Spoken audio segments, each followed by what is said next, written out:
या रसूल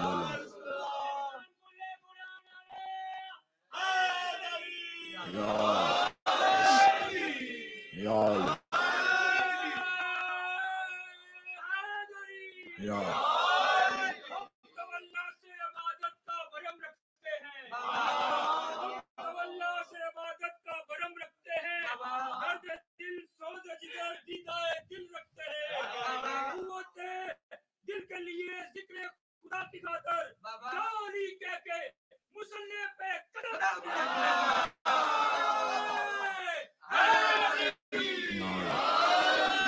बिस्मिल्लाहिर्रहमानिर्रहीम अल्हम्दुलिल्लाहिल्लज़ी जअलना मिनल मुतमस्सिकीना बिविलायति अमीरुल मोमिनीन अल्लाहुम्मा इय्याका नअबुदु व इय्याका नस्तईन अस्सलातु वस्सलाम बितहिय्यति वल इकराम अला अशरफिल अंबिया वल मुरसलीन औलादिहि तय्यबीन ताहिरीन अल मासूमीन सुम्मा सलातु वस्सलामु अला अल सदीक़तुल मुबारका अल राज़ियतुल मर्ज़िया अलिमतु गैरे मुअल्लिमा उम्मुल किताब उम्मुल कुरआन उम्मुल अनवार उम्मुल आइमा उम्मुल मासूमीन उम्मुल अलूम उम्मुल हुदा उम्मुल हसन उम्मुल हुसैन उम्मुल मोहसिन उम्मुल अब्बास व उम्मे अबीहा मुहाफ़िज़तुन नबुव्वा व नाशिरतुल विलाया अल सय्यदा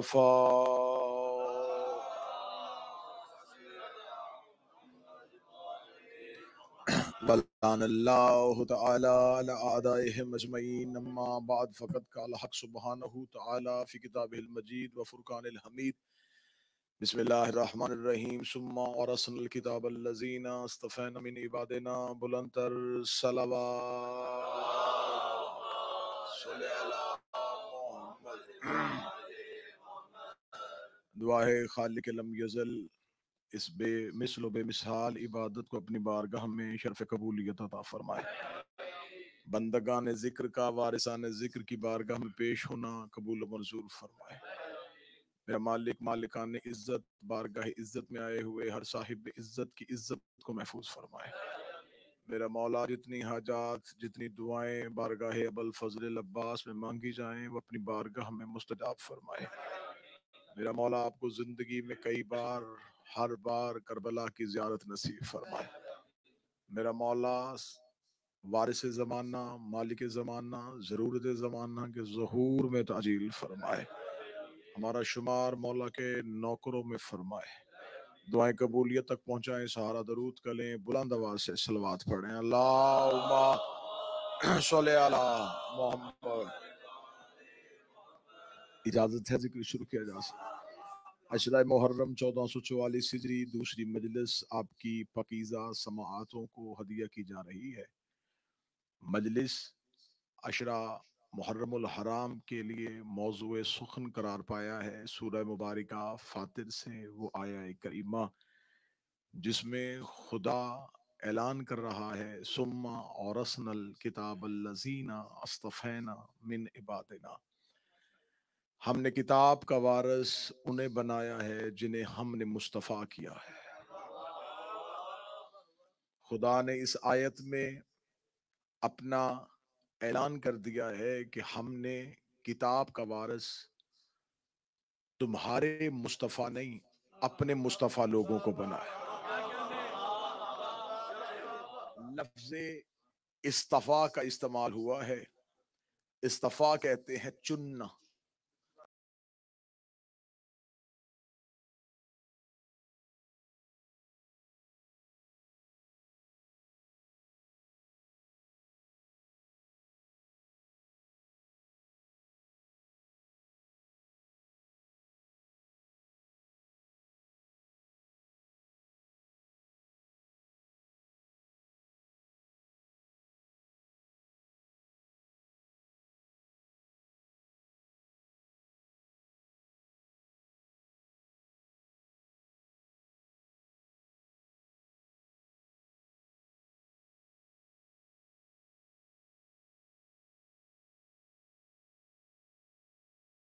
कल की तमहीदी मजलिस में मैंने आपके सामने गुजारिश की थी, किताब और है कुरान और कुरान उसे कहते हैं जो पढ़ा जाए, किताब उसे कहते हैं जो लिखी हुई हो। किताब और है, कुरान और है, बेशक दोनों का मकसद एक है। बड़ा आसान और तमहीदी और इब्तदाई जुमला कहने लगा हूं, कुरान किताब में है, किताब बस कुरान नहीं। ये जुमला तमहीदी भी था और बात को खोलने के लिए भी था। कुरान किताब में है, किताब सिर्फ कुरान नहीं। किताब जामे है, कुरान उसका जुज है। मैंने आपके सामने कल भी कहा था कि खुदा ने कुरान में लफ्ज कुरान भी कहा है और लफ्ज किताब भी कहा है। किताब का वजन देखना है कि किताब का रकबा कितना है, किताब की हैयत कितनी है, किताब कितनी वसी होती है, और कुरान उसमें क्या है। उसके लिए हमें कुरान में से अल्लाह ने एक मंजर दिखाया। तख्त पे बैठा था सुलेमान इब्न दाऊद, अल्लाह का नबी। जिन्नात उसके ताबे, फरिश्तों की बोलियां, जिन्नात उसके ताबे, परिंदों की आवाज, इन सारी चीजों से वाकिफ था अल्लाह का नबी। हुदहुद ने आके खबर दी कि मलका सबा नाम उसका बल्कीस है। सुलेमान बिन दाऊद ने अपनी पूरी ताकत का इजहार करते हुए कहा, मेरे दरबार में कोई है जो तख्त बिल्कीस को यही मेरे सामने लेके आए।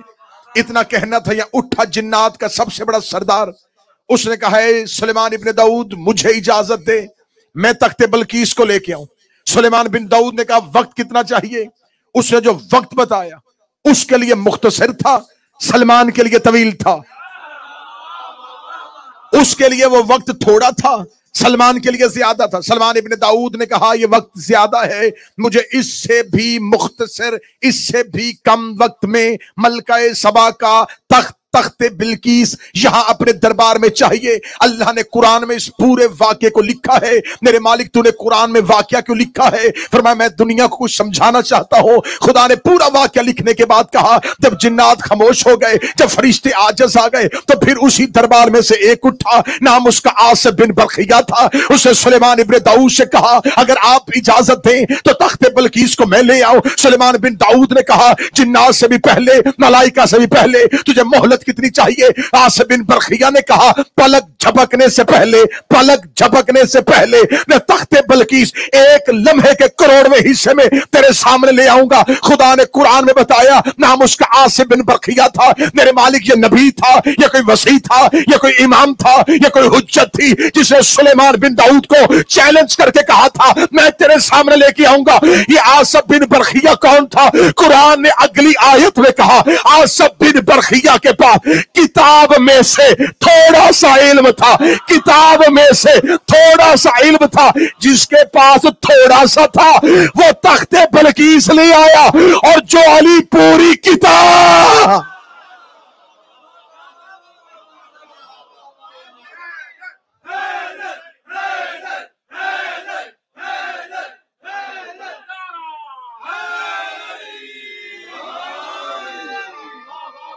बिस्मिल्लाह।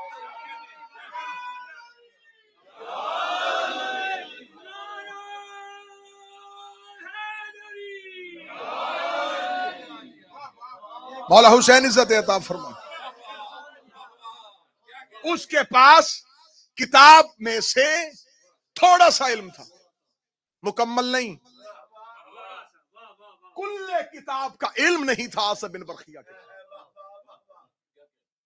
चले मैं एक और आयत पढ़ता हूं। खुदा कहता है कि मैंने तुम्हारी हिफाजत ही के लिए दो करामन कातिबैन मुकर्रर किए हुए हैं जो लिखते हैं। ये कौन है? हर एक मसलक ने लिखा, ये दो मलाइका हैं जो दो फरिश्ते हैं। एक दाएं बैठा है, एक बाएं बैठा है। एक नेकी लिखता है, एक बुराई लिखता है, एक अच्छाई लिखता है, एक गलतियां लिखता है। ये दो फरिश्ते हैं, और हर एक मुहद्दिस ने लिखा। ये इंसान के कांधों पे बैठे हैं, शानों पे बैठे हैं, और नजर नहीं आते।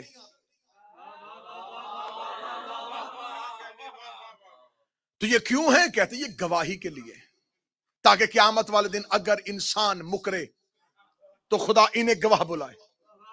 ये अच्छाइयों पे भी गवाह, ये बुराइयों पे भी गवाह। खुदा ने दो गवाह हर इंसान के रखे हैं शानों पे, और वो नजर नहीं आते। हद नहीं हो गई? तेरे दो दो ऐसे हैं जो नजर नहीं आते। मौला हुसैन इज्जत दे, जो हाथ उठ चुका है सैयदा ये हाथ कबूल करे। मानने पे आए तो दो ऐसे मान ले जो नजर ना आते हो, छोड़ने पे आए तो एक ऐसा छोड़ दे जो नजर नहीं आ रहा। इसका मतलब है मेरे मालिक ने क्यों बुलाया है? फरमाया गवाही के लिए, गवाही के लिए, गवाही के लिए। मेरे मालिक तू कह देता सिर्फ लिखते हैं, तूने ये क्यों कहा है? ये गवाही भी देंगे। फरमाया दुनिया को बताया है शानों पे हमेशा गवाह होते हैं, शानों पे हमेशा गवाह होते हैं, कांधों पे हमेशा गवाह होते हैं। तुम्हारे कांधों पे तुम्हारे गवाह है, मोहम्मद के कांधों पे मोहम्मद के गवाह।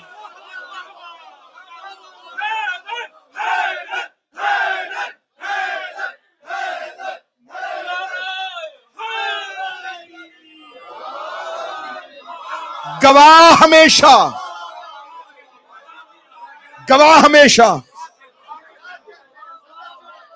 शानों पे होते हैं।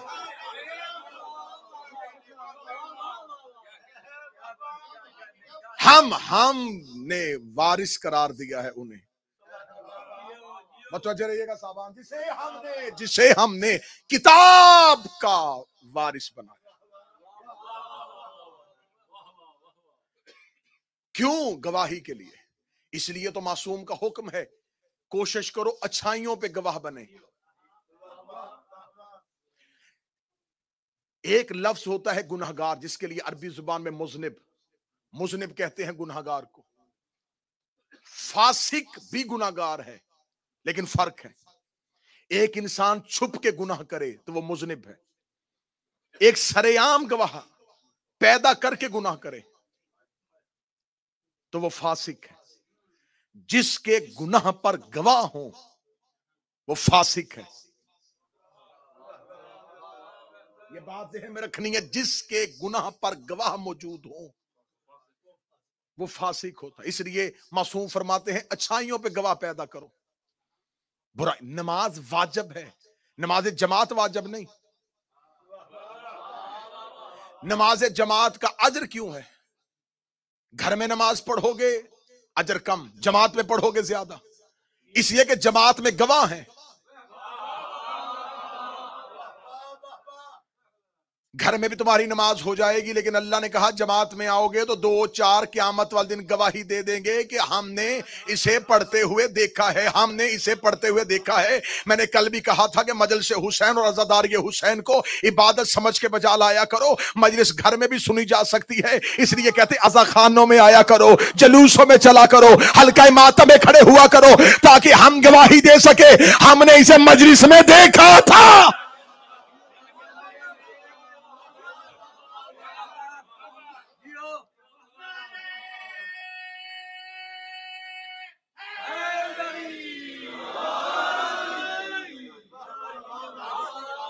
मौला हुसैन इस हर चीज पे गवाह।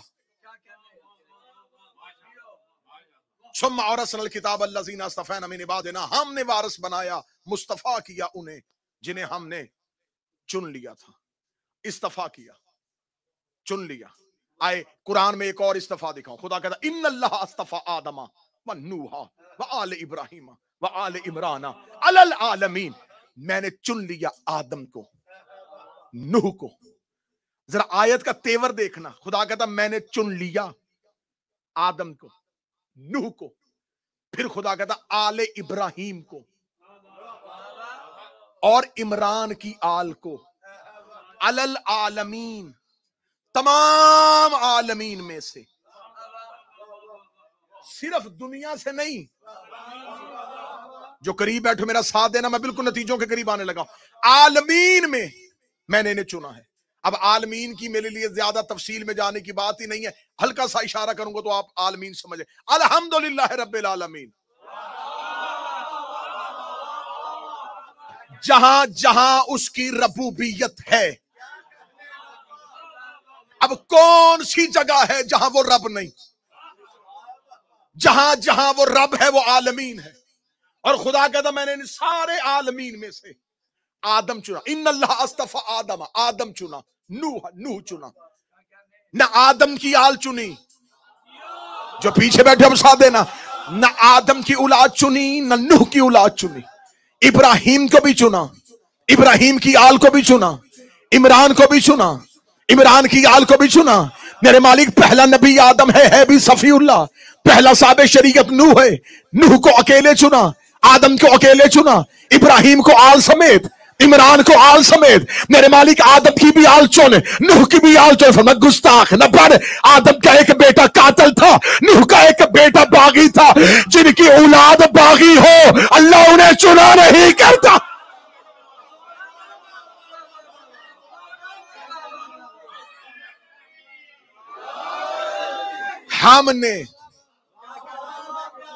हमने आदम को चुना, हमने नूह को चुना, हमने आले इब्राहिम को चुना, हमने आले इमरान को चुना, अलल आलमीन, तमाम आलमीन में से।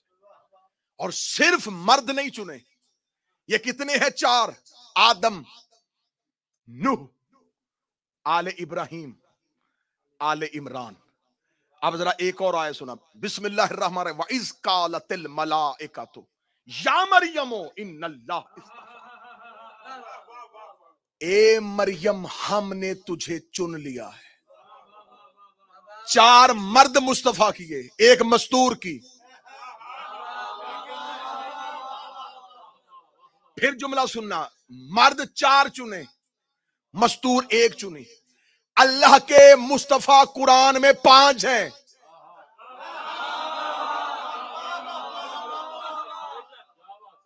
4 मर्द, 5वीं मस्तूर। और जब खुदा ने कहा ना कि हमने तुझे इन्नल्लाह अस्तफा के व ताहरा के वस्तफा के अला निसाइल आलमीन, बेशक हमने मरियम को चुना, फिर ताहिर किया, फिर चुना। खुदा कहता है मैंने मरियम को चुना, फिर ताहिर किया, फिर चुना। 2 दफा लफ्ज इस्तफा आया है मरियम के लिए। मरियम 1 बार नहीं चुनी गई, 2 बार चुनी गई। खुदा कहता मैंने पहले चुना, फिर ताहिर किया, फिर चुना। मेरे मालिक जब चुन लिया था फिर क्यों चुना? फिर पहले चुना खवातीन में से, ताहिर किया, फिर चुना बतूलों में से।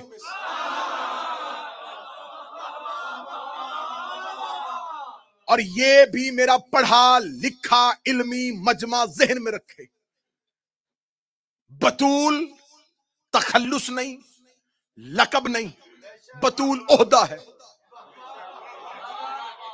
जैसे मर्दों में नबुव्वत, रिसालत, खिलाफत, विलायत, इमामत, ये 5 ओहदे अल्लाह ने मर्दों को दिए। इन 5 में से एक भी ओहदा अल्लाह ने आलम निसा में नहीं रखा।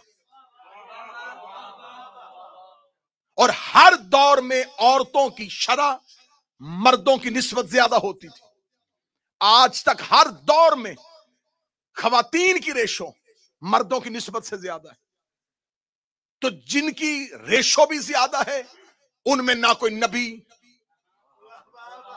न रसूल, न खलीफा, न इमाम, ना कोई वलिया। 5 के 5 ओहदे मर्दों को दिए। मस्तूरात में एक ही ओहदा रखा, बतूल। अगली सतर कहूंगा तो बेसाख्ता दाद निकलेगी। बतूल अपनी मर्जी से नहीं बनती, बिल्कुल ऐसे ही जैसे कोई मर्द अपनी मर्जी से रसूल नहीं बनता।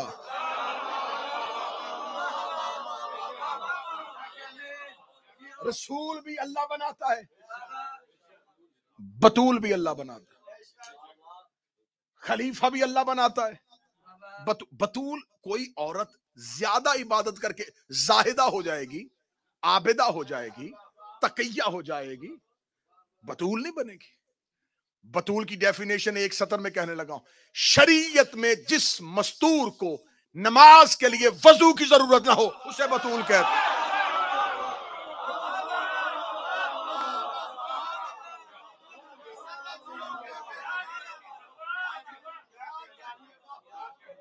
जो हमेशा से पाक थी हमेशा पाक रहे। फिर आसान करके जुमला सुना मार्फत वाले जो जिसे पाक होने के लिए किसी मादे की जरूरत ना हो।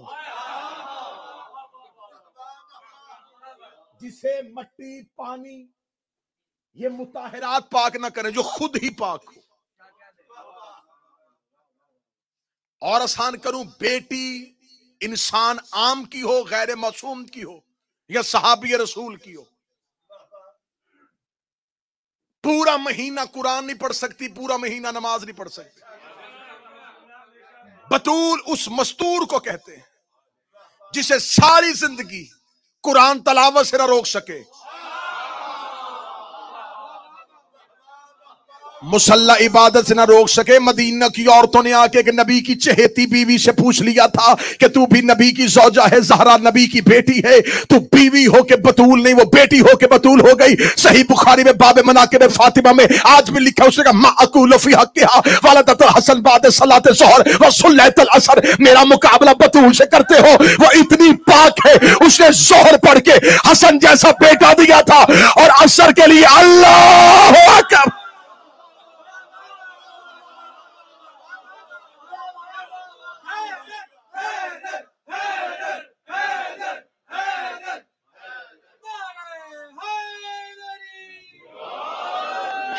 हमने मरियम को, बिस्मिल्लाह, हमने मरियम को मुस्तफा किया था।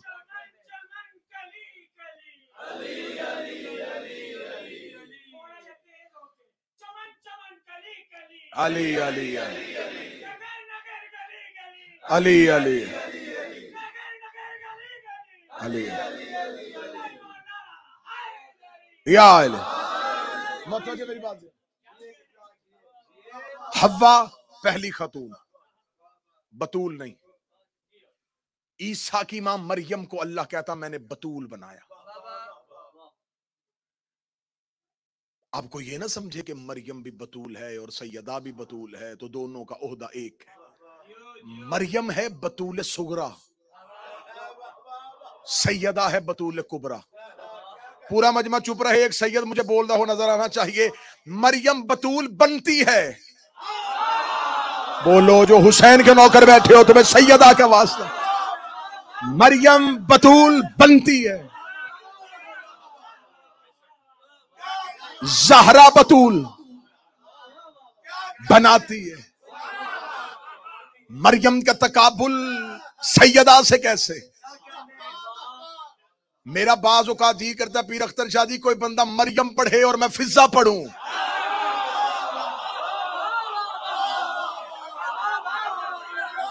तो मरियम सुनाओ, हम तुम्हें फिजा सुनाते हैं। खुदा कुरान में कहता है कि मरियम के मुसल्ले के आगे फरिश्ता रोटी लेके आया था। मरियम ने चादर के नीचे से दोनों हाथ पेशानी पे रखे और पेशानी पे रख के कहा कौन है? उसने कहा अल्लाह का भेजा मल्क हूं। क्या लेके आया है? फरमाया तेरे लिए जन्नत से खाना लेके आया हो। कुरान कहता मरियम ने दोनों हाथ माथे पे रख के कहा तेरा भी शुक्रिया, उसका भी शुक्रिया, तेरा भी शुक्रिया, तू लेके आया, उसका शुक्रिया, उसने भेजा। मरियम ने फरिश्ते का भी शुक्रिया अदा किया, मरियम ने तौहीद का भी शुक्रिया अदा किया।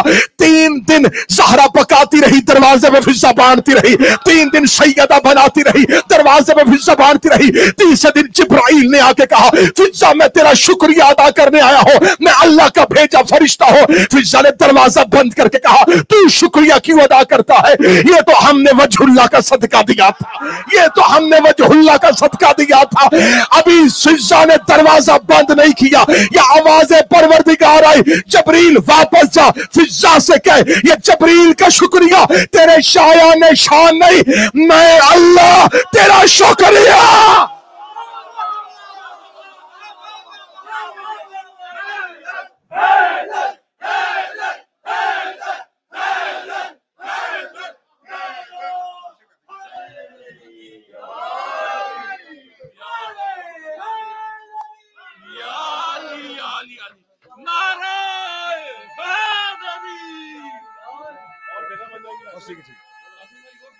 बस ठीक है, हम कल कर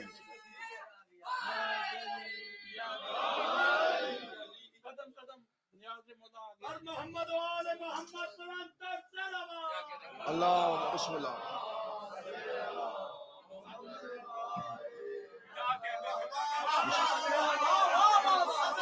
इन्नल्लाह अस्तफा, हमने आदम को मुस्तफा किया, हमने नूह को मुस्तफा किया।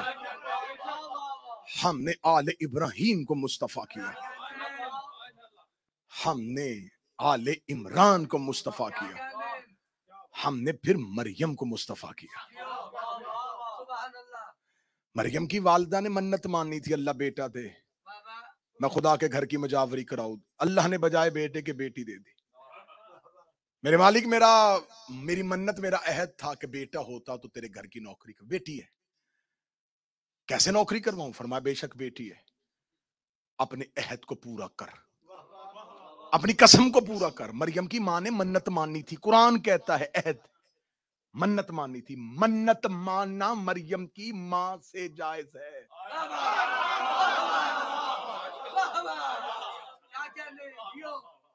अब ये फिर अगली बहस शुरू हो जाएगी और फिर पता नहीं कहां चली जाएगी कि मरियम की मां ने मन्नत मांगी किससे थी।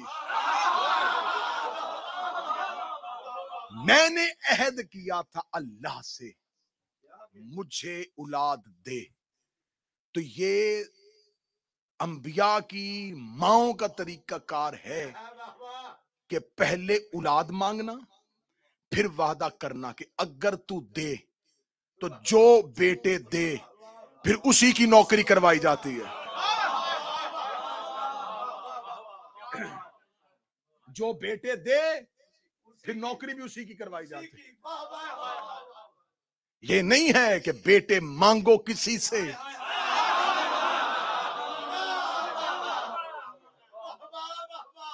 आज के दौर का जदीद शिया उठ के कहता जी हमने कहीं किताब में नहीं पढ़ा कि राहब को बेटे दिए।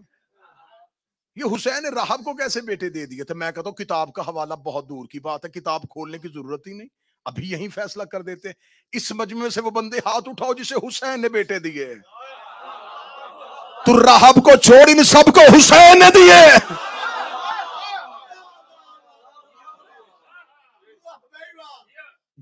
जदीद शिया के हाथ ना आना। देखें, क्योंकि शरीयत में लफ्ज़े क्यों नहीं है। डॉक्टर साहब, शरीयत के किसी भी इबादत के किसी रुकन में क्यों है ही नहीं। और आज के दौर का जदीद मुसलमान ये चाहता है कि उसे क्यों का जवाब मिले। ये क्यों है, ये क्यों है, ये क्यों है, शरीयत में क्यों नहीं है। चले अगर पूछने पे आए तो मैं सवाल करता हूं, आप नमाज क्यों पढ़ते हैं? दो तरह के जवाब मिलेंगे, एक रोशन ख्याल जवाब, एक कदीम जवाब। कदीम जवाब ये, हम नमाज इसलिए पढ़ते हैं जन्नत मिले। बिल्कुल ठीक। मैं मिंबर के तकद्दुस की कसम खा के कहता हूं, ये फैज़े नमाज है, मकसद नमाज नहीं। मुझे वो बंदा चाहिए था जो इस जुमले पे बोल सके। जन्नत की तलाश में नमाज पढ़ना फैज़े नमाज है। नमाज का फायदा है जन्नत। बस छोड़ दे। नमाज का फायदा है, मकसद नहीं। एक मुसलमान का जी मैं नमाज इसलिए पढ़ता हूं कि जरा क़याम और रुकू में उठने और बैठने से अज़ा की एक्सरसाइज हो रही है, दिमाग में सजदे में जाने से खून जाता है। ये भी फैज़े नमाज है, मकसद नमाज नहीं। हर इबादत का मकसद और है, फैज और है। अब जो करीब बैठे हो, ये सत्र का लहू ना होने देना। हाँ ये काम है। फिर जी ये बात है कि अगर मकसद को देख के इबादत करोगे ना, फैज मकसद नहीं होता, हाँ मकसद में फैज होता है। महमूद भाई, फैज मकसद नहीं, मकसद में फैज है। हाँ नमाज से जन्नत में मिलती है, नमाज से आखिरत में मिलती है, नमाज से गुनाह माफ भी होते हैं, नमाज से तौबा भी होती है। आप वजू करते हैं, चेहरा तरोताजा भी हो जाता है, आप उठते और बैठते हैं, आपके अज़ा आपके जवारे काम भी करते। ये सारी चीजें फैज़ नमाज है, मकसद नमाज नहीं। मकसद नमाज है अताअत इलाही, अल्लाह की अताअत। टके का भी फैज ना हो, मकसद मिलना चाहिए। नजर फायदे पे नहीं, मकसद पे होनी चाहिए। यहां से लेके आखिर तक मुझे 2-4 बंदे ऐसे चाहिए जो जुमले पे मुझे दाद दे सके। मकसद नमाज और है, फैज़ नमाज और है। मुझे मिंबर की इज्जत की कसम, फैज़ आजादारी और है, मकसद आजादारी और।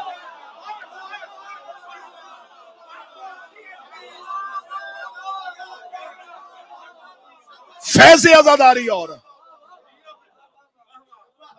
मकसद आजादारी और।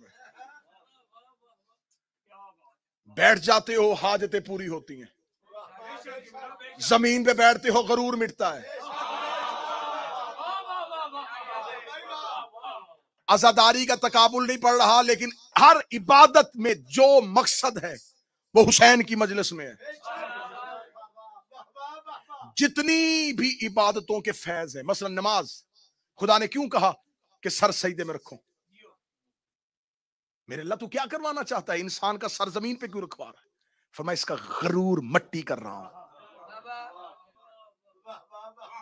सजदा है इंसान के गरूर का खातिमा, इसका गरूर मट्टी हो। जमात का अजर ज्यादा क्यों है?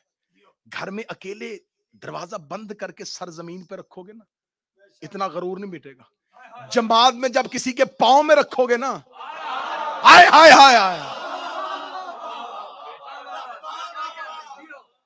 क्योंकि नमाज में जमात में तुम्हें झुकते हुए सारे देखेंगे। अकड़ते भी दुनिया के सामने हो, फिर झुको भी दुनिया के सामने। नमाज का एक फैज खुदा ने, सजदा क्यों? खात्मा गरूर का। ये नमाज ने फैज दिया, बिल्कुल वही फैज मजलिस शबीर ने दिया। जमीन पे बैठो, अमीर हो, शहनशाह हो, जब हुसैन की महफिल में आ जाओ, जमीन। रोजे का फैज खलूस, मुसल्ले पे बंदा खड़ा हो पता चल जाता है ये नमाज पढ़ रहा है, तवाफ कर रहा हो पता चल जाता है हज कर रहा है। इतने मजमे में से एक बंदा रोजेदार बैठा हो, किसी को पता नहीं चलेगा, क्योंकि ये है छुपी हुई इबादत। जो रोजे के फैज खलूस मिलता है वो मजलिस शबीर में मिलता है। तो जितनी भी इबादत है, आज हमसे पूछना मातम क्यों करते हो, काले कपड़े क्यों पहनते हो, जंजीर क्यों चलाते हो, हमें बताओ नमाज क्यों पढ़ते हो, रोजा क्यों रखते हो, ज़कात क्यों देते हो, हज क्यों करते हो, अमर बिल मारूफ क्यों करते हो? नमाज अल्लाह का हुक्म, रोजा अल्लाह का हुक्म, ज़कात अल्लाह का हुक्म, हज अल्लाह का हुक्म, मातम हुसैन का हुक्म, आजादारी मौला का हुक्म।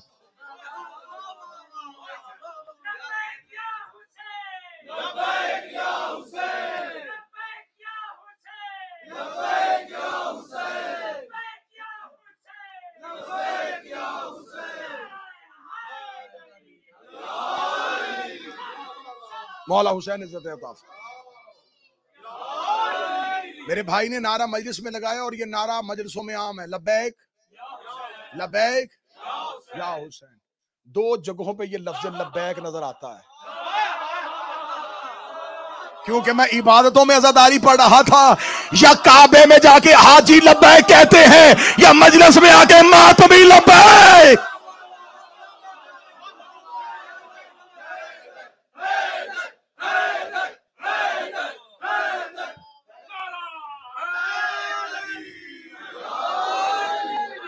पढ़ो इस गयूर मजमे के सामने कि ये लब्बैक या हुसैन कहा किसने था? इस गयूर मजमे के सामने लब्बैक या हुसैन का इब्तिदा पढ़ने लगा, किसने सबसे पहले लब्बैक या हुसैन कहा था? मैं बारगाह के पुरतकद्दुस माहौल में हूं, सैयदा के नूरी महल में हूं। लब्बैक या हुसैन कहना ना किसी शायर का शेर है, ना किसी आलम का कलाम है। किताब का हवाला कैमरे की मौजूद में मुनाकब बे शहर अशौब, मुनाकब इब्ने शहर अशौब उठा के देख लेना। मुनाकब में यह जुमले लिखे हैं, जब हुसैन अलैहिस्सलाम ने मक्का छोड़ा था 8 जिलहज को, हुसैन गए थे कब्र जनाबे खदीजा पे। कब्र खदीजा पे बैठ के हुसैन ने 3 बार अल्लाह की तरफ मुंह करके कहा था, या इलाही, या सैयदी, या रब्बी, या इलाही, या सैयदी, या रब्बी। मक्के के लोग कहते हैं, आसमान से आवाज आई, लब्बैक या अबदी।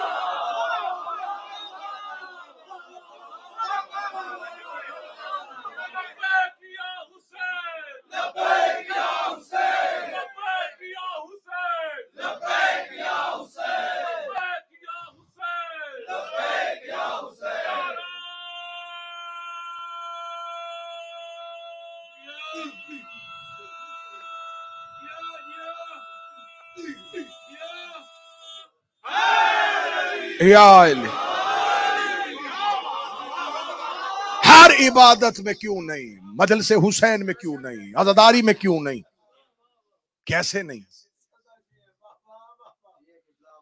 हर इबादत है अताअत में, अज़ादारी भी अताअत में। तो आज मैं किसी से कहूं कि भाई नमाज पढ़ते क्यों हो, बस ऐसे किया करो, दिल में पढ़ लिया करो। वो कहते दिल में नमाज नहीं होती। अच्छा, दिल में नमाज नहीं होती तो दिल में अज़ादारी कैसे हो जाती है? जैसे नमाज के लिए मुसल्ले पे आना जरूरी है, अज़ादारी के लिए सफ़े हुसैन पे आना।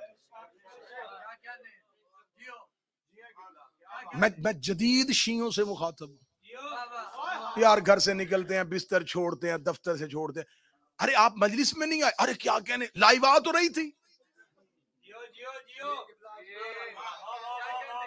मैं आज के दौर का मर्ज पढ़ रहा हूं।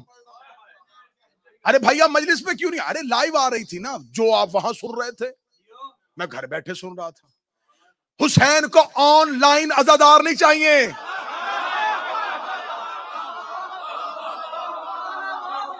अच्छा, अगर यही अकीदा रखना है तो अगर ये अकीदा तेरे बच्चों में चला गया और तेरी ही जिंदगी में मेरे 12वें शहंशाह ने काबे की छत पे अजान दे दी, तो घर में बैठे कह देना, मौला हमने देख लिया। वहां मौके पे अंसार चाहिए।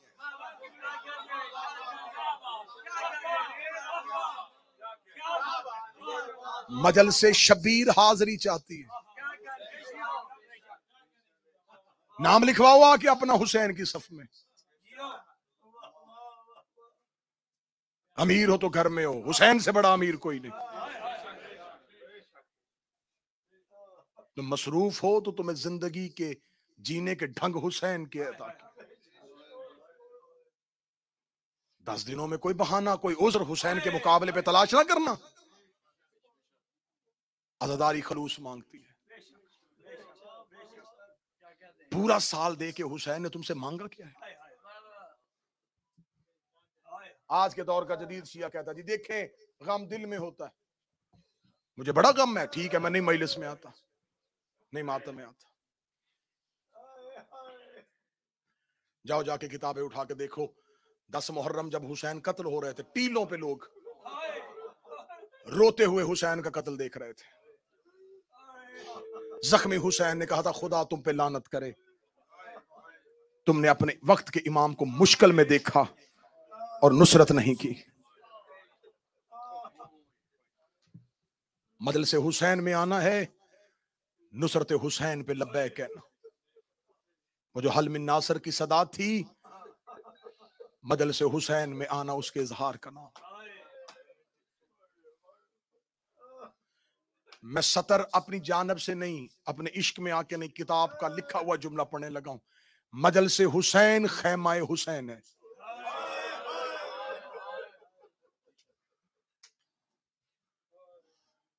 कोई मर्जी से नहीं आ सकता। मजलिस शबीर में आओ। आज 2 मुहर्रम उतर गया करबला के जंगल में बतूल का बेटा।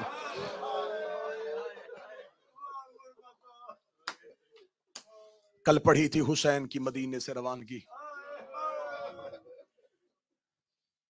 अख्तर शादी मालिक हुसैन बेटों की जिंदगियां दराज फरमाए। मैंने जुमला रवानगी के लिए हमेशा ये पढ़ूंगा। आपने हमेशा जाकरों से रवानगी सुनी है। हुसैन ने वतन छोड़ा, हुसैन से वतन छुड़वाया गया, हुसैन से मदीना छुड़वाया गया। मैं आज जुमला बदल के कहने लगा हूं, हाय तुमने कह देनी है, बेटे से मां छुड़वाई गई। हुसैन से वतन नहीं छुड़वाया गया, हुसैन से मां छुड़वाई गई। हुसैन से मदीना नहीं छुड़वाया गया, हुसैन से नाना छुड़वाया। घर नहीं छोड़ा, मां की कब्र छोड़ी। वतन नहीं छोड़ा, नाने की कब्र छोड़ी। मक्का में आए, बदे हराम तोड़े। मैं कोशिश करूंगा अपने बच्चों को तफसीली वो मुसाइब जो किताबों में मौजूद है वो पढ़ के सुनाया जाए। मेरे मौला हुसैन ने मक्के के बाद पहली मंजिल पे आके काफिले को रोका। ये मंजिल सालबिया थी। मक्का से पहली मंजिल पे हुसैन आए थे, या मुस्लिम की शहादत की खबर मिली। हुसैन ने काफिला आगे चलाया। मंजिल अशराक पे हुसैन पहुंचे थे, खबर मिली कि हानी भी मारा गया।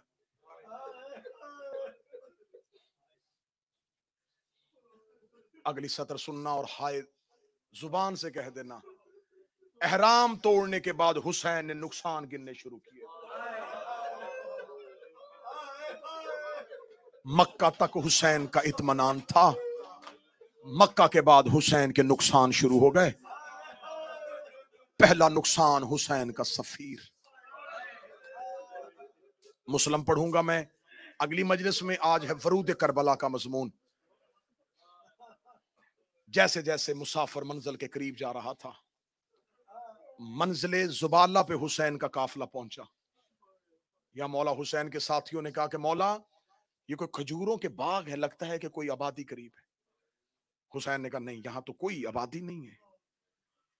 एक सिपाही को भेजा, एक लश्कर के सहाबी को भेजा। उसने वापस आके कहा मौला कोई बस्ती नहीं, एक बड़ा लश्कर आ रहा है, जिनके नेजे और घोड़ों के कान दूर से ऐसे लग रहे हैं जैसे खजूरों का बाग।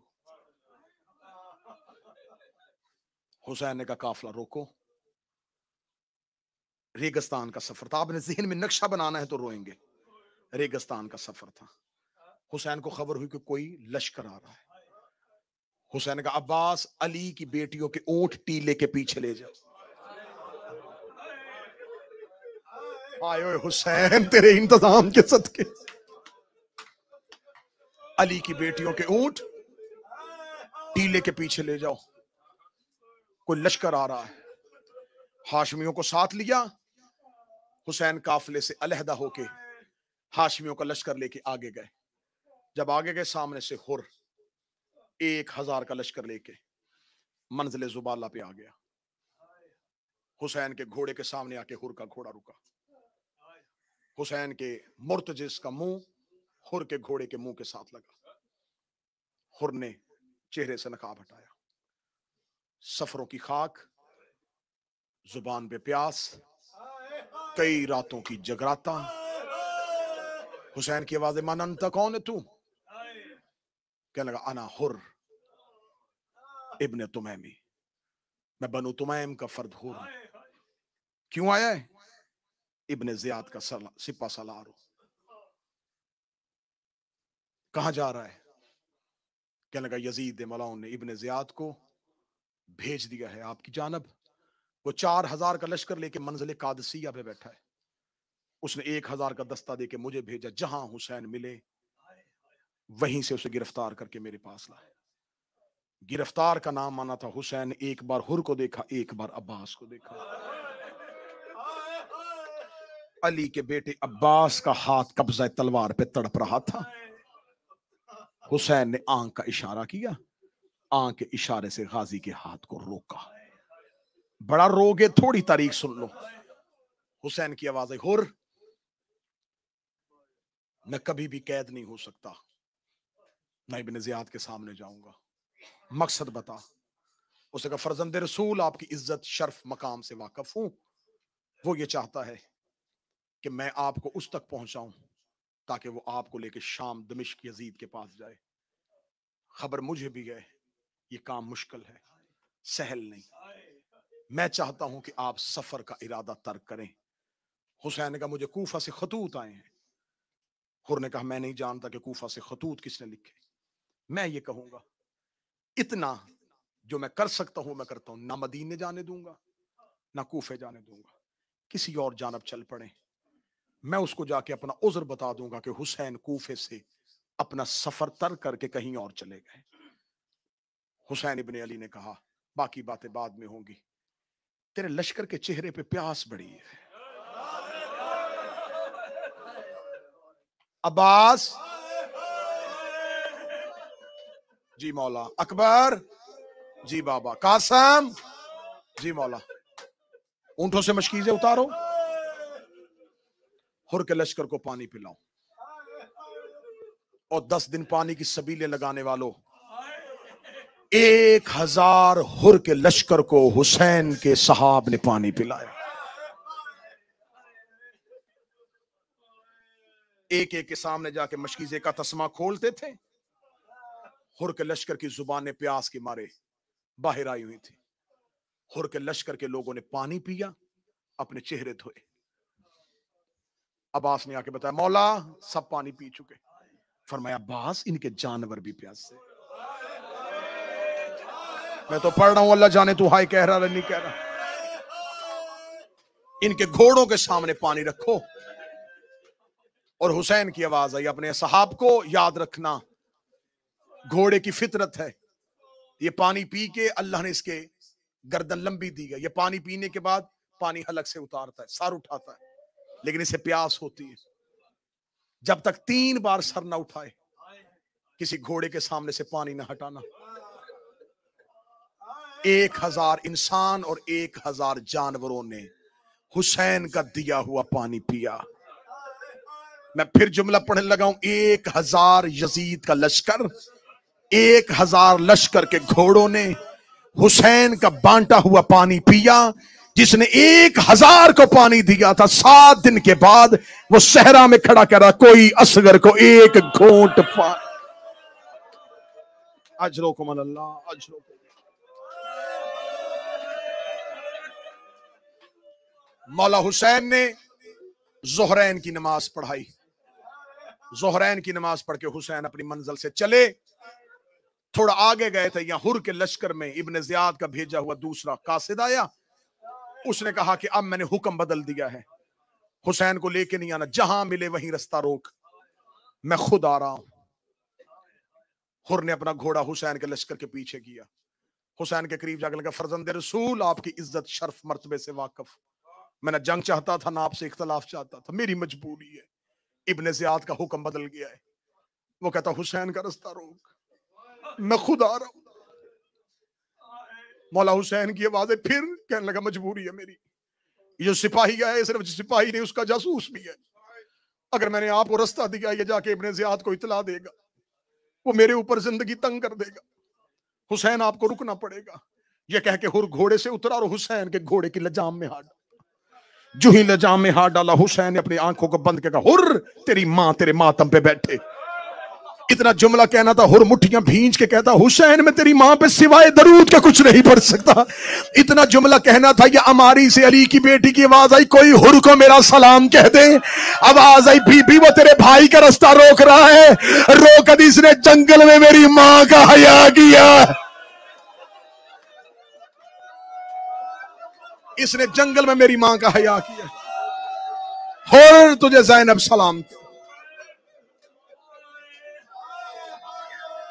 हुसैन ने कहा, हुर ना तेरी जिंदगी खतरे में, ना अपने लहू से तेरी तलवार रंगीन होने दूंगा। हुर करीबी किसी जगह पे जाके मुझे पड़ाव डालने दे। हुसैन ने अपने घोड़े को चलाया। मक्तले अबू मखनफ की रवायत है, 6 घोड़े बदले हुसैन ने, 6 के 6 घोड़े रुके रहे और कोई भी नहीं चल रहा। आखिर जहरा का गरीब घोड़े की जीन से उतरा, रेत उठाई, सूंघी। इस सहरा का, इस बस्ती का नाम क्या है? मौला गाजरिया। कोई और नाम? मौला नैनवा। कोई और नाम? मौला शत्ते फरात। कोई और नाम? मौला करबला। करबला का नाम आना था, जहरा का चांद रो के कहता, इन्ना लिल्लाहि व इन्ना इलैहि। सैयदा के चांद की आवाज है, जिस जमीन का वादा था वो आ गई। अब्बास जी आका, अब्बास अमारियां रोको, खेमे लगाओ, अब्बास हम यहां पड़ाव करेंगे। लेकिन अब्बास रुकने से पहले पता करो ये जमीन किसकी मलकियत है। सखी अब्बास ने अपना घोड़ा चलाया। घोड़ा चला के गाजरिया के टीलों के ऊपर एक बस्ती, एक आबादी थी। अब्बास वहां पे गए। अब्बास का घोड़ा कबीला बनी असद में दाखिल हुआ। कबीला बनी असद के बच्चों ने, जवानों ने खूबसूरत जवान, चेहरे पे वो खूबसूरत दाढ़ी, माथे पे सजदे का निशान, चेहरे पे नूर इलाही। बनी असद ने गलियों में रास्ता देना शुरू किया। कबीला बनी असद का सरदार अपने घर से निकल के आया, अपने अबरुओं को उठा के अब्बास को देखा। अब्बास को देखा था, कौन है? आवाज आई, मुसाफिर, मेरी बस्ती में क्यों आया है? अब्बास देखे थे, तुझे मेरे सरदार ने बुलाया है। अगली सतर में घर तक हाय कहोगे जब अब्बास कहा तुझे मेरे सरदार ने बुलाया है। बनी असद का बूढ़ा देखता, तेरा भी कोई सरदार है? तू तो मुझे चेहरे से खुद बड़ा अमीर लग रहा है, तू तो कोई बड़ा रईस है, तेरा भी कोई सरदार? आवाज आई, हाँ तुझे मेरे सरदार ने बुलाया। कबीला बनी असद का बूढ़ा चला। जब वहां गया हुसैन मसनद पे, दाएं अकबर बाएं कासम। कबीला बनी असद का बुजुर्ग जाके बैठ गया। मुसाफिर, क्यों बुलाया है? मौला हुसैन की आवाज है, ये टीले किसकी मलकियत है?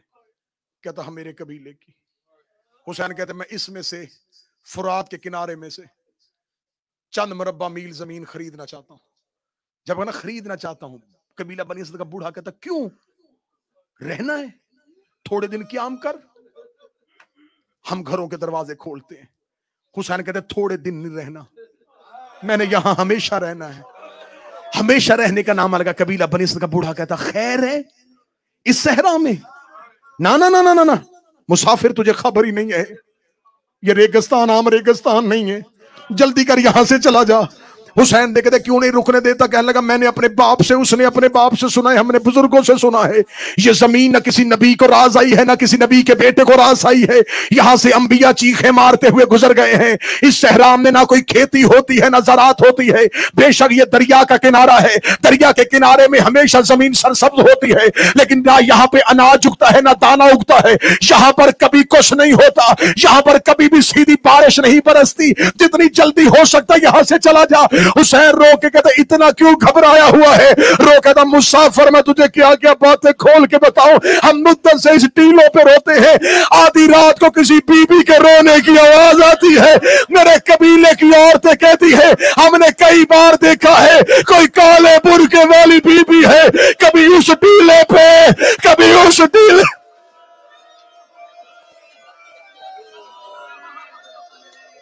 मुसाफिर ये जंगल छोड़ दे,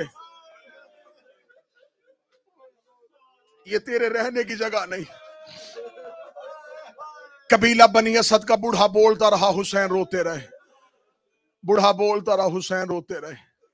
हुसैन रो के कहने लगे मैं तो यहीं अपने घर बनाऊंगा, हमेशा के लिए बनाऊंगा। कबीला बनी असद का बुजुर्ग देखा था, फिर तेरी मर्जी, सिर्फ इतना बता दे आया कहां से है। हुसैन की आवाज आई मदीना। मदीने का नाम आना था, देख के कहने लगा हद हो गई है, मोहम्मद की कब्र छोड़ के मुसलमान चले आ रहे हैं। जब का ना मोहम्मद की कब्र छोड़ के आ रहे हैं। हुसैन ने जंगल में नाने का नाम सुना। हुसैन दो के कहते क्या तू मदीने वाले मोहम्मद को जानता है? क्या लगा जवानी में एक बार मदीने गया था। हुसैन ने जल्दी से कबीला बनी असद के बुजुर्ग से पूछा फिर क्या हुआ था? क्या लगा सलाम करने गया था मदीने की मस्जिद में, मेरी जवानी का आलम था। जब मैं रसूल के पास गया था, रसूल मिंबर में बैठे थे, उनकी गोद में एक बच्चा बैठा हुआ था, बार बार उसे सीने से लगाते थे। मैंने रसूल से पूछा तो ये कौन है? फरमा रहे थे मेरा बेटा हुसैन है। हुसैन का नाम आना था। हुसैन की चीख निकली, आवाज आई पहचान ये वही हुसैन। एक कबीला बनी असद का बूढ़ा पहचान, मैं वही हुसैन हूं। जब हुसैन ने कहा मैं वही हुसैन हूं, तड़पा। मदीने वाले मोहम्मद का बेटा, हाँ मैं पैगंबर का बेटा हूं। पांव पे गिर गया, नाने का वास्ता, क्यों घर छोड़ के आ गया है? पढ़ो जुमला। हुसैन रो कहते रहने कोई नहीं देता। तूने मदीना आबाद देखा था, अब मदीना उजड़ गया है। कबीला बनी असद का बूढ़ा देखता मेरी किस्मत, मेरा नसीब, मोहम्मद के बेटे मेरे बस्ती में, मेरी आबादी में आए। मौला क्या सौदा, क्या खरीदनी, क्या बेचनी। मौला नौकरों के घर हाजिर है, गुलामों के मकान हाजिर है। हुसैन रो के कहते नहीं, तेरी मोहब्बत का शुक्रिया, मैं तुमसे सौदा करूंगा क्योंकि मैंने पढ़नी है यहां नमाज, गस्बी जगह पे नमाज नहीं होती। ये कहने के बाद हुसैन की आवाज है, जितने मुरब्बा मील जमीन खरीदूंगा। कबीला बनी असद का बूढ़ा बहसीयत सरदार अपने कबीले में जाके बता दे, तूने अपने कबीले में जाके मनादी करवा देनी, जितने दिन मेरा यहाँ क्याम है, आज है 2 मुहर्रम, अगले 8 दिन तक तेरे कबीले का कोई मर्द यहां से नहीं गुजरेगा, तेरे कबीले का कोई बच्चा यहां से नहीं गुजरेगा। रो कहता मौला कैसे रोकूंगा, जब उन्हें पता चल जाएगा रसूल का बेटा आया है, मौला वो तो रोज जियारत करने के लिए आए हैं। हुसैन रो कहता मेरी मजबूरी मेरे साथ पर्दादार है। पर्दादार का नाम आना था, कबीला बनी असद का बूढ़ा जमीन पे गिरा, रो के कहता मोहम्मद की बेटियां जंगलों में आई, अली की बेटियां लेके जंगलों में क्यों आ गया है। आवाज आई नाने का भी, तड़प गया। आखिरी 4 मिनट रोया, मौला मौला मैं मर जाऊंगा, मौला क्यों ले आया अली की बेटियां साथ, क्यों ले आया रसूल की नवासियां साथ। हुसैन की आवाज आई खरीदूंगा जमीन। 60,000 दिनार में जमीन का सौदा हुआ। हुसैन वहां से उठे, खेमे में गए जहां मां की शक्ल वाली बहन थी ज़ैनब। 60,000 दिनार में कबीला बनी असद से खरीद, रो के कहती हुसैन में तेरी शरीकत और हुसैन बहन, 30,000 दिनार मेरे रख, 30,000 दिनार अपने रख। हुसैन मैं करबला की जमीन में तेरे साथ शराकतदार बनूंगी। रो के हुसैन की आवाज आई अच्छा आलिया जो तेरा हुक्म, लेकिन बता मैं तेरे औन के नाम करवाऊं। रो के कहती ना मेरे औन के नाम करवा, ना अपने सजाद के नाम करवा, अकबर तेरा भी बेटा है, अकबर मेरा भी बेटा है, खरीद करबला लिखवा अपने अकबर के नाम। और जो सैयद बैठे हो मातम करते हुए, मुझे जुमले के 1 सतर की कीमत दे देना। वो जो करबला अकबर की जगीर थी, उसी जगीर पे सकीना चेहरे पे हाथ रख के सज्जाद से रो के कह रही थी सज्जाद मुझे भाई की जगीर में कातलों ने तमाश। हौसला हौसला हौसला, बस जितना रो सके हो, इससे बढ़ के 1 मंजिल और इजाजत। 60,000 दिनार में खरीदी, हो गई अकबर के नाम। अकबर के नाम लिखवाने के बाद हुसैन ने कहा एक कबीला बनी असद का बूढ़ा, मैंने यहां रुकना है सिर्फ 8 दिन। 8 दिन के बाद मेरा यहां क्याम नहीं होना, मैं वक्फ करता हूं, नाम है मेरे अकबर के, हिबा है अकबर के नाम, वक्फ करता हूं तुम्हारे नाम। 8 दिन के बाद यहां नौकरी करना, पूरी जिंदगी तुम्हारी नस्लें भी रहें। हुसैन लिख के देता है क़यामत तक यहां मेरी कोई नस्ल नहीं होगी, यहां पर मेरे कोई घर नहीं होंगे, यहां पर हमारी सिर्फ कब्रें होगी। लेकिन कबीला बनी असद का बूढ़ा मैं क़यामत तक तुम्हें लिख के दे देता हूं, लेकिन सिर्फ मेरे 2 काम कर देना, इन 2 काम में मैं करबला तुम्हारे नाम लिख देता हूं। उन्होंने कहा करना क्या है? हुसैन की आवाज 10 मुहर्रम को मेरे बच्चों के लाशें दफना देना, 10 मुहर्रम को मेरे बेटों की कब्रें बना देना। कबीला बनी असद के बुजुर्ग का दूसरा हुक्म क्या है? फरमाया फिर क़यामत तक यहां मेरे मेहमान आया करेंगे, उन्हें 3 दिन के लिए रहने की जगह देना, उन्हें पीने के लिए पानी देना, उन्हें खाने के लिए सामान देना। कोई पूछे तो कहना वो है गरीब की कब्र। आज भी करबला में 13 मुहर्रम को मेरे मौला ने तर्स किया, मैंने पिछले साल अशरा करबला में पढ़ा, हर साल 13 मुहर्रम को 11 मुहर्रम को बनी असद के लोग कफन पहन के बेलचे उठा के करबला में आते हैं, हुक्म हुसैन की अताअत में। हुसैन ने कहा था मेरे बच्चों की कब्रें बना देना। आज भी वहां हरम बने हैं, सोने के दरवाजे हैं, वो आज भी बेलचे लेके आते हैं। उनसे अगर कोई पूछे ना कि आज तो हुसैन का हरम बना हुआ है, वो कहते नहीं, हमने वादा किया था हुसैन से, हम हर साल उस वादे को पूरा करने के लिए आते हैं। आखिरी 1 मिनट है और मातम का हक अदा कर देना। हुसैन ने कबीला बनी असद की औरतों को, कबीला बनी असद के बच्चों को बुलाया। हुसैन उठ के खड़े हुए। हुसैन ने कहा, एक कबीला बनी असद के बुजुर्गों, एक कबीला बनी असद की औरतों, एक कबीला बनी असद के बच्चों, इमाम उम्मत का बाप होता है। मैं बहसीयत बाप कबीला बनी असद की औरतों तुम्हें कह रहा हूं, हो सकता है 10 मुहर्रम की शाम तुम्हारे मर्द फौज से डर जाएं, तुम्हारे मर्द मौत से घबरा जाएं। तुम फुरात के पानी भरने के बहाने फुरात के किनारे आना, वहां से रेत उठा के मेरे बच्चों की लाशों पे डाल देना, मेरे बच्चे दफना देना। ये कह के हुसैन मट्टी में बैठे कबीला बनी असद के बच्चों को करीब बुलाया। रोका, तुम क्या करने के लिए आते हो? रोका, यहां पर आते हैं थोड़ी खेल खेलते हैं। हुसैन का क्या खेल खेलते हो? कहते इधर से रेत उठाते हैं उधर रख देते हैं, उधर से रेत उठाते हैं इधर रख देते हैं। हुसैन का अगर तुम्हारी मां और बाप ना आ सके, तुम शाम गरीब आना, उधर से रेत उठाना, लाशों पे डालते जाना, तुम्हारी खेल हो जाएगी। ज़हरा के बच्चे दफन। मातमे हुसैन।